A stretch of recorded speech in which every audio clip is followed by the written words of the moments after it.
오늘 설교의 제목은 마른 땅을 밟으며 라는 제목으로 하나님 말씀 나누도록 하겠습니다. 오늘 첫 번째 본문인 출애굽기 14장 21절과 22절 말씀은 아주 유명한 구절입니다.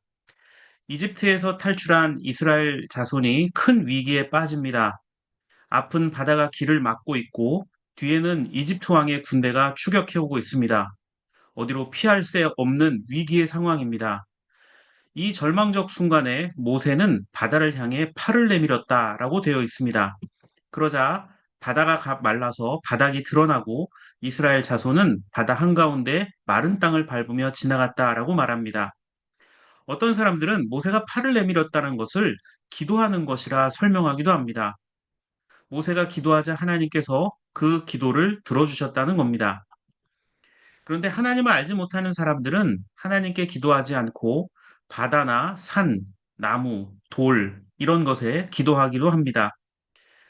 특히나 바닷가에 사는 사람들은 바다의 용왕신에게 또 바다를 향해서 기도하는 경우가 많습니다. 물고기도 많이 잡게 해주시고 파도도 치지 않아서 위험하지 않게 하고 배가 가라앉지 않아서 죽지 않게 해달라고 그 바다에게 빌고 또 빌기도 합니다. 성경에는 이런 바다에 대한 이야기가 자주 등장하는데 성경에서는 이 바다를 죽음과 절망을 상징하는 것으로 나타낼 때가 있습니다. 그래서 오늘 우리가 읽은 출애굽기 말씀에 등장하는 바다라는 단어 대신에 죽음이나 또는 두려움, 공포라는 말로 바꿔서 읽어보면 성경이 우리에게 알려주고자 하는 것이 무엇인지를 조금은 이해할 수가 있습니다. 하나님의 사람은 결코 죽음이나 절망과 두려움이 아니라 믿음과 사랑과 소망으로 살아가는 것입니다. 이스라엘 자손이 바다를 지나며 마른 땅을 밟고 지나갔다라고 말합니다. 그 마른 땅은 하나님께서 만들어주신 새로운 기회와 생명, 그리고 희망을 나타내 줍니다. 바다처럼 어렵고 힘든 일이 있을 때 여러분 어떻게 하세요? 우리 교회 학교 친구들은 하나님께 더 기도할 수 있는 친구들이 됐으면 좋겠습니다. 그러면 하나님은 우리에게 마른 땅을 지나갈 수 있도록 새로운 기회와 소망을 우리에게 주시는 하나님이시기 때문입니다. 그래서 오늘 두 번째 본문 로마서 14장 8절은 이렇게 말합니다. 우리는 살아도 주님을 위하여 살고 죽어도 주님을 위하여 죽습니다. 그러므로 우리는 살든지 죽든지 주님의 것입니다. 라고 말합니다. 맞습니다. 내 힘으로 무엇을 하려고 하면 금방 지치고 힘들어서 할 수 없습니다. 우리가 축구를 하고 친구들과 놀 때 음식도 먹고 목이 마르면 물도 마셔야 합니다. 그런데 너무 재밌다고 해서 물도 마시지 않고 음식도 먹지 않으면서 놀면 매일매일 놀면 어떻게 될까요? 금방 건강이 나빠지고 힘이 없어서 지치고 병에 들 수 있습니다. 마찬가지입니다. 믿음의 사람들은 매일매일 하나님의 말씀과 기도로 그 삶을 휴대전화 충전하듯이 채워나가야 합니다. 목사인 저도 매일 눈을 뜨면 이렇게 기도합니다. 하나님, 오늘 하루도 저에게 좋은 날 주셔서 감사합니다. 예수님이 나의 주인 되심을 고백합니다. 오늘도 나와 함께 해주십시오라고 매일 기도합니다. 여러분도 이렇게 매일 기도할 수 있기를 바랍니다. 자, 이렇게 예수님을 나의 주인으로 고백하는 사람들의 모임을 뭐라고 할까요? 바로 교회라고 합니다. 교회는 건물이 커야 또 사람들이 많이 모이는 곳이 교회가 아닙니다. 예수님을 나의 주인으로 고백하는 사람이 두 명이나 세 명만 모여도 우리는 교회라고 부릅니다. 그래서 교회에 100명, 1000명이 모이는 교회든 또는 두 명, 세 명이 모이는 교회든 다 하나님을 믿고 섬기는 교회라면 예수님을 주인으로 고백하는 것이라면 다 똑같은 교회라고 말할 수 있습니다. 우리 들풀교회도 들풀교회라는 이름으로 매주 예배를 합니다. 우리는 예배당도 없어요. 오늘은 2015년 9월 6일 선교하는 작은 교회, 쉼이 있는 가정교회라는 설립 목표를 가지고 출발한 들풀교회가 10년이 되는 날입니다. 여러분들은 10년 전에 몇 살이었어요? 어떤 친구들은 유치원에 다녔고 또 태어나지 않은 친구들도 있었습니다. 또 여기 계신 엄마, 아빠, 또 우리 집사님들도 10년 전에는 조금 더 젊고 청년의 모습이었습니다. 자, 10년이 지난 지금은 어떨까요? 우리 교회도 이렇게 10년이 지나서 조금 더 성숙해진 것 같습니다. 2015년 9월 6일 아파트에서 첫 예배를 시작했습니다. 들풀교회는 처음부터 예배당이 없었습니다. 예배당을 유지하는 비용을 절약하면 전기세, 수도세, 또 그 건물을 빌려서 쓰는 비용들을 절약하면 그 돈으로 누군가를 조금이라도 더 도울 수 있다고 생각했기 때문에 처음 교회를 함께 만든 교인들은 예배당보다는 누군가를 더 돕는 데 집중하는 교회가 되기를 원했습니다. 지금도 그 생각은 변함이 없습니다. 저는 별내 들풀교회의 가장 자랑스러운 것 중에 하나가 바로 예배당을 소유하지 않은 것이라고 생각을 합니다. 언젠가 예배당을 갖게 되더라도 우리는 그 예배당을 최소 모임의 공간으로만 활용하려고 합니다. 자, 예배당이 없으면 불편한 점도 있지만 좋은 점도 있었습니다. 어느 곳이든 우리가 모이는 곳이 예배하는 곳이 되었습니다. 그래서 코로나 이전에는 8번 정도 1박 2일 동안 전교인이 함께 게임도 하고 식사도 하고 말씀도 나누는 소풍을 실시했었습니다. 그리고 소풍만 한 것이 아니라 예배와 식사를 마친 후에는 성경 공부도 진행을 했습니다. 때로는 교인들의 가정이 예배당이 되기도 했습니다. 그곳에서 성찬과 세례식을 베풀기도 했습니다. 또 함께 교회를 세웠던 가정이 일 때문에 멀리 떠나게 되었지만 여전히 예수님 안에서 같은 마음으로 기도하며 신앙생활을 하고 있습니다. 들풀교회는 선교하는 작은 교회라는 주제가 있습니다. 그 주제에 맞게 개척 첫 달부터 작지만 힘을 모아서 여러 선교사와 이중직 목사님들을 초청해 예배를 하거나 교회 재정의 4분의 1을 매년 선교비로 지출해 왔습니다. 또 들풀교회는 쉼이 있는 가정교회라는 주제에 맞게 코로나 이전에는 전교인 수련회도 실시해 왔습니다. 2017년 4월 16일 부활주일부터는 1년 동안 망원동에 있는 경기떡집 2층에서 예배를 하기도 했습니다. 그리고 2018년 9월 18일부터 우리가 지금 현재 매주 예배를 하는 경기떡집 남양주점에서 예배를 드린 지 벌써 7년이 지나기도 되었습니다. 그러다가 이 교회가 이렇게 조금씩 성장해 나가는 와중에 우리에게 굉장히 슬픈 일이 벌어졌습니다. 어떤 일이 벌어졌을까요? 바로 코로나가 발생하게 되었습니다. 코로나 기간 우리는 모여서 예배할 수가 없었습니다. 저희처럼 작은 교회가 모이지 못하면 많은 교회들이 어려움을 겪고 문을 닫는 교회가 생기기 시작했습니다. 그런데 저는 일을 하면서 또 인터넷으로 비대면 예배를 하면서 우리가 언젠가 다시 만난 날을 기대하며 함께 견디고 예배를 해왔습니다. 어, 예배당에 모일 수 없었고 인터넷으로만 예배를 했지만 그럼에도 불구하고 우리 들풀교회에는 뜻밖에도 좋은 소식도 있었습니다. 바로 코로나가 터지자 들풀교회는 코로나 시기를 잘 견뎌내는 특별한 교회로 언론에 소개되기도 했습니다.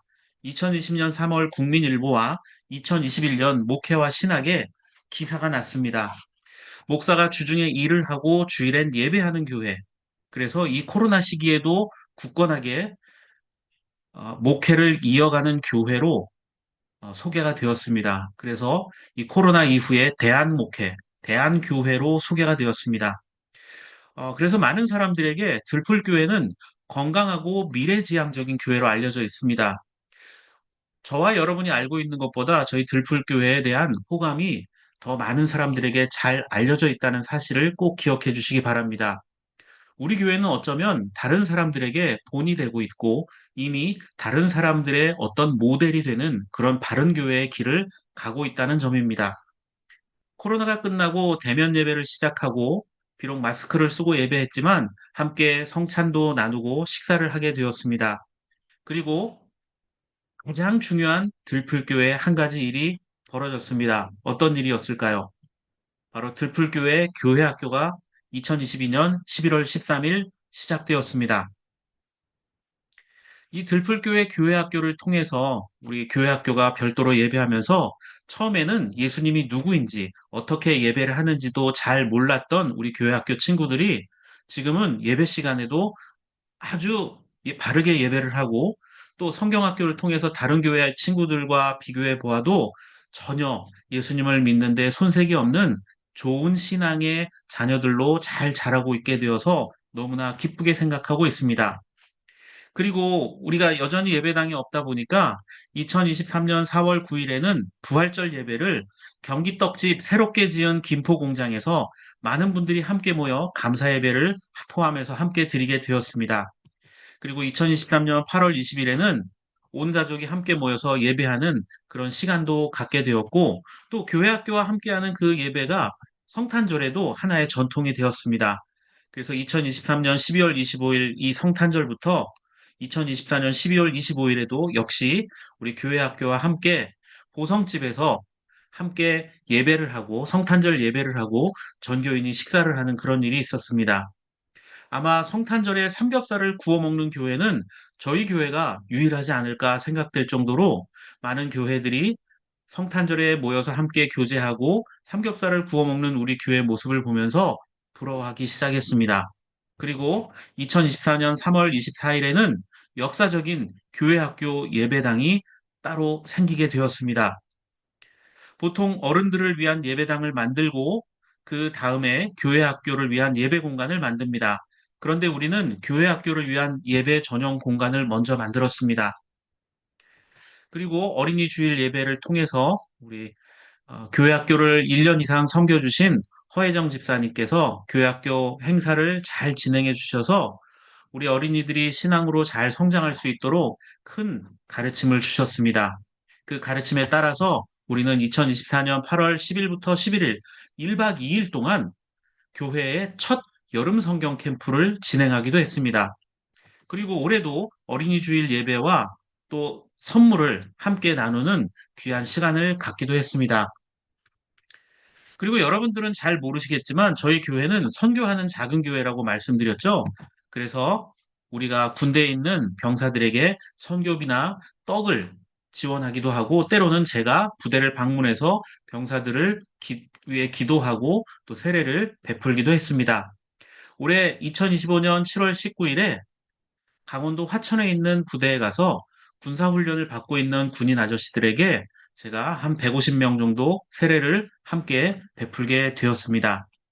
그리고 여러분들이 다 확인할 수 없는 상황이었지만 제가 10년 동안 이 들풀교회를 통해서 어떤 일들을 했을까 보다 보니 정말 많은 곳을 다니면서 우리 병사들과 또 선교사들을 돕는 그런 활동을 했습니다.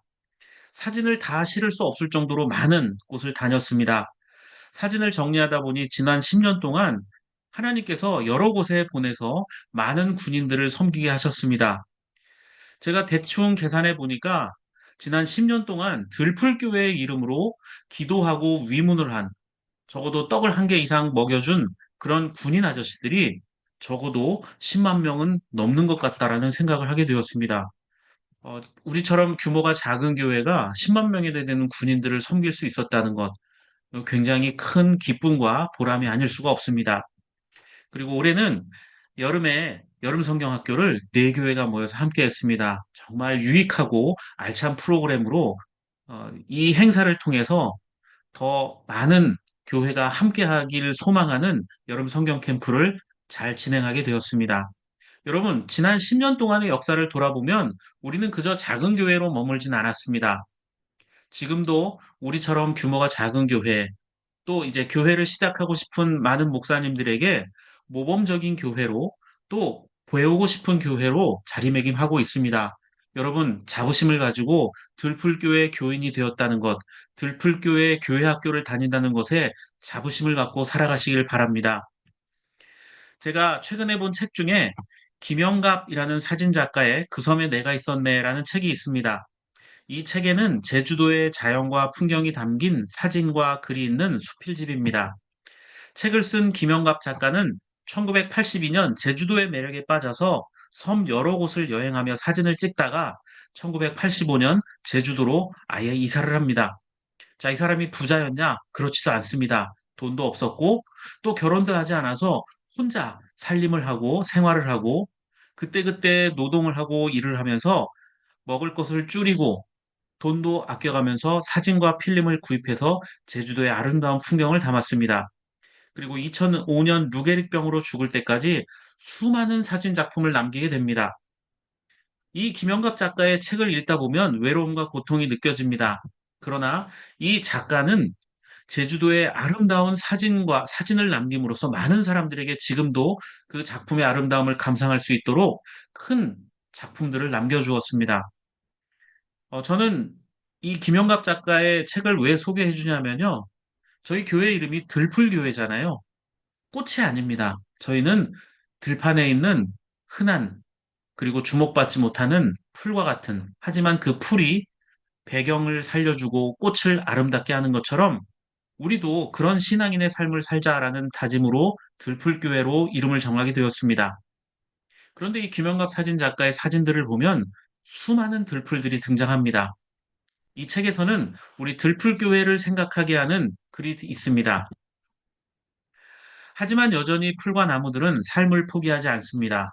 뽑혀나간 뿌리로 땅을 짚고 새 줄기와 가지를 키워 올립니다. 부러진 줄기와 가지를 추슬러 새순이 움트게 합니다.